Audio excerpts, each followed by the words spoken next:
And then what I do is I started the family dump trucking business. Grew it from 1 truck to 10 within 5 years.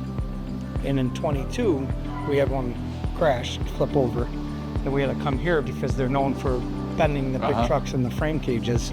And when I came here, I seen a real opportunity. At that point, I just mentioned to the manager, I just said, hey, you know, who's in charge or who's taking over? Maybe I could sit with them and find out if there's an opportunity. We closed in May of 22, and it's you know, just been trending since that. Well, if you look, you know, the 16-foot doors, you know, you can't just come into any shop with these big trucks, and obviously the height. So I even have the ability to lift them. For an example, like I bought this truck wrecked. I will repair it now. It's a process of being repaired. It'll get repainted and everything. And it'll end up like this one right here. So this one here, I just redid from a wreck. So I even advertise Hawk on them. Look at that. So all my trucks look very similar. Wow. Yeah. And now that will go to Corning tonight. That's why it's parked. So these 3 we're doing a job in Corning. So they're staying the night. So they'll come in later.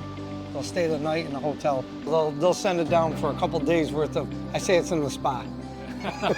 so it's in the spa. We'll pretty her up, and then when she goes to the new driver now is assigned the truck that's already cleaned.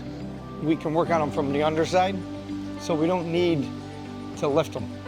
So these are actually, you know, pits where you could actually do your repairs. So I could just drive right on. Tech can walk down, you don't gotta worry about lifting it.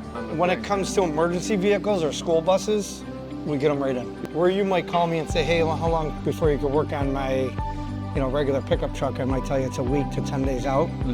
They call, they get VIP. Oh, I saw this driving around. Yeah. Did you? I saw this go past my house. We actually take the panels completely off. Interesting. And we'll put on new panels and then repaint it. And you would order those panels? Huh? Nope, You make them here? Wow. Yep, so we buy the metal and we actually will cut them here, fit them here, and then we rivet them. Wow. Wow, this is just an incredible, what a great operation. You should be very, very proud. Yeah. Nice job. Nerve-wracking at most times. I'm sure. Thank you so much. This has really been an eye-opener. You have a wonderful facility. You've done great work here. And I appreciate the tour. Yep. And we look forward to working with you a lot more in the future. Yeah, I appreciate it. All right. Thanks, Matt. Good to see you. Yep.